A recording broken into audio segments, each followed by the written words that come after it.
പോലും അഭിനയം നിറഞ്ഞൊഴുകുന്ന നടൻ. മഞ്ഞിൽ വിരിഞ്ഞ പൂക്കളിലൂടെ മലയാളി പ്രേക്ഷകരുടെ മുന്നിലേക്ക് എത്തിയ ഈ നടന വിസ്മയം കഥാപാത്രങ്ങളുടെ സൂക്ഷ്മ സവിശേഷതകൾ പോലും ഉള്ളിലേക്ക് ആവാഹിച്ചാണ് അഭിനയിക്കാറുള്ളത്. അതുതന്നെയാകാം എത്ര കാലം കഴിഞ്ഞാലും മോഹൻലാൽ അവതരിപ്പിച്ച വേഷങ്ങൾ ഒരിക്കലും മറന്നു പോകാത്ത വിധം പ്രേക്ഷകരോട് അടുത്തു നിൽക്കാനുള്ള കാരണവും.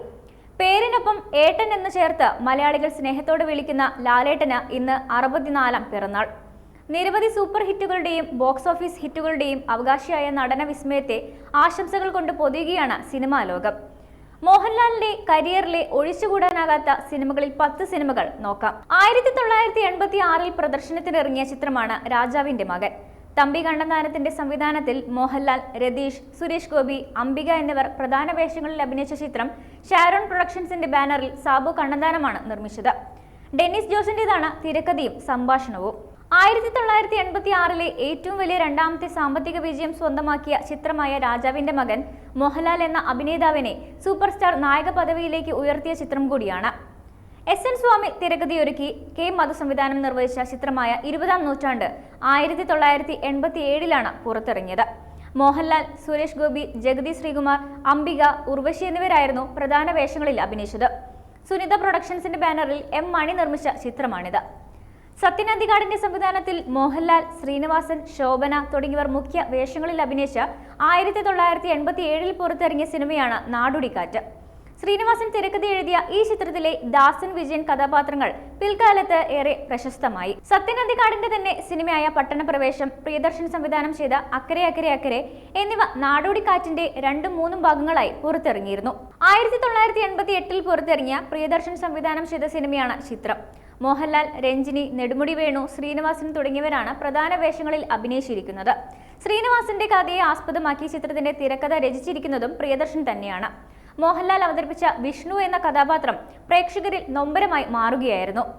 ലോഹിതദാസിന്റെ തിരക്കഥയിൽ സിബി മലയിൽ സംവിധാനം ചെയ്ത് മോഹൻലാൽ നായകനായി അഭിനയിച്ച സിനിമയാണ് കിരീടം. 1989-ലാണ് സിനിമ പുറത്തിറങ്ങിയത്.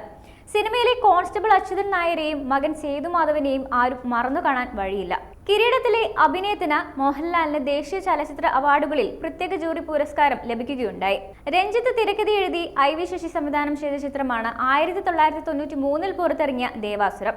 മോഹൻലാൽ, നെപ്പോളിയൻ, രേവതി, ഇന്നസെന്റ്, നെടുമുടി വേണു എന്നിവർ പ്രധാന വേഷങ്ങളിൽ അഭിനയിച്ചിരുന്നു.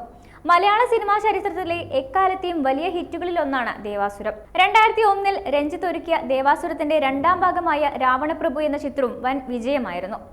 1995-ൽ പുറത്തിറങ്ങിയ ചിത്രമാണ് സ്ഫടികം.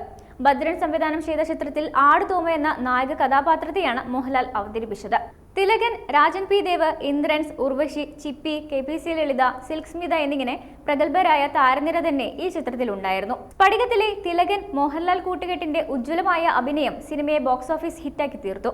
ചിത്രം ഈയിടെ റിലീസ് ചെയ്യുകയും ചെയ്തിരുന്നു. 2000-ൽ പുറത്തിറങ്ങിയ മോഹൻലാലിന്റെ മറ്റൊരു സൂപ്പർ ഹിറ്റ് ചിത്രമാണ് നരസിംഹം. അന്ന് മലയാള സിനിമയിൽ ഏറ്റവും കൂടുതൽ വരുമാനം നേടിക്കൊടുത്ത സിനിമയെന്ന റെക്കോർഡ് നരസിംഹം സ്വന്തമാക്കിയിരുന്നു. രഞ്ജിത്തിന്റെ തിരക്കഥയിൽ ഷാജി കൈലാസ് സംവിധാനം ചെയ്ത ചിത്രത്തിൽ മോഹൻലാൽ ഇന്ദുചൂടൻ എന്ന കഥാപാത്രത്തെയാണ് അവതരിപ്പിച്ചത്. 100 ദിവസങ്ങളിൽ കൂടുതൽ തിയേറ്ററുകളിൽ പ്രദർശിപ്പിക്കപ്പെട്ട നരസിംഹത്തിലെ പാട്ടുകളും വലിയ ജനപ്രീതി നേടി. ആശീർവാദ് സിനിമാസിന്റെ ബാനറിൽ 2005-ൽ പുറത്തിറങ്ങിയ മലയാള ചലച്ചിത്രമാണ് നരൻ. ജോഷി സംവിധാനം ചെയ്ത ഈ ചിത്രം നിർമ്മിച്ചിരിക്കുന്നത് ആന്റണി പെരുമ്പാവൂറാണ്. മുള്ളൻകൊല്ലി എന്ന ഗ്രാമത്തിലെ വേലായുധൻ എന്ന നല്ലവനായ ചട്ടമ്പി കഥാപാത്രമായി മോഹൻലാൽ ഈ ചിത്രത്തിൽ അഭിനയിച്ചിരുന്നു. മധു, ഇന്നസെന്റ്, ജഗതി ശ്രീകുമാർ, ദേവയാനി, ഭാവന എന്നിവരാണ് മറ്റ് കഥാപാത്രങ്ങളെ അവതരിപ്പിച്ചത്. മോഹൻലാലിനെ നായകനാക്കി വൈശാഖ് സംവിധാനം ചെയ്ത ആക്ഷൻ ത്രില്ലർ ചിത്രമാണ് പുലിമുരുകൻ.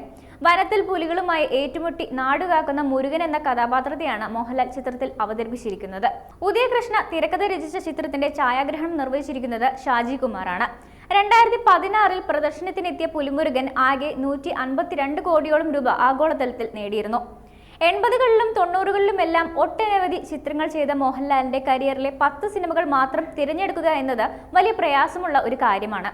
ഒന്നിനൊന്ന് മികച്ച കഥാപാത്രങ്ങളെ പ്രേക്ഷകർക്ക് മുന്നിലെത്തിച്ച മലയാളത്തിന്റെ നടന വിസ്മയം എന്ന ഖ്യാതിക്ക് ഇന്നും അർഹനാണ് അദ്ദേഹം.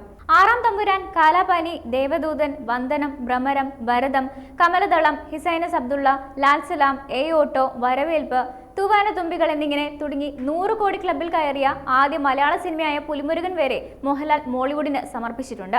അഭിനയം കൊണ്ടും ജനപ്രീതി കൊണ്ടും എണ്ണമറ്റ സിനിമകളുടെ ഭാഗമായ മോഹൻലാൽ എന്ന നടൻ തന്റെ താരപരിവേഷത്തെ വാണിജ്യപരമായും ഉപയോഗപ്പെടുത്തുന്ന താരമാണ്. ദൃശ്യം 1, 2 ഭാഗങ്ങൾ, ഒടിയൻ, ലൂസിഫർ തുടങ്ങി ഈ അടുത്ത കാലത്ത് ഇറങ്ങിയ ചിത്രങ്ങളെല്ലാം വാണിജ്യ സിനിമകളായിരുന്നു. അഭിനയിക്കുമ്പോൾ ഉന്മാദാവസ്ഥയിലെത്തുന്ന നടനാണ് മോഹൻലാൽ എന്ന് പല സംവിധായകരും മുൻപ് പറഞ്ഞിട്ടുണ്ട്. സിനിമയിൽ സംവിധായകന്റെയും തിരക്കഥാകൃത്തിന്റെയും നിർദ്ദേശങ്ങൾക്കപ്പുറം കഥാപാത്രങ്ങൾക്ക് സ്വന്തമായൊരു മാനം നൽകി അഭിനയിക്കാൻ കഴിവുള്ള പ്രതിഭ കൂടിയാണ് അദ്ദേഹമെന്ന് നമ്മൾ കണ്ടറിഞ്ഞതിനാൽ ഇനി അത് എടുത്തു പറയേണ്ട കാര്യമില്ലല്ലോ. വാർത്തകൾ വേഗത്തിലറിയാൻ ഞങ്ങളുടെ യൂട്യൂബ് ചാനൽ സബ്സ്ക്രൈബ് ചെയ്യൂ.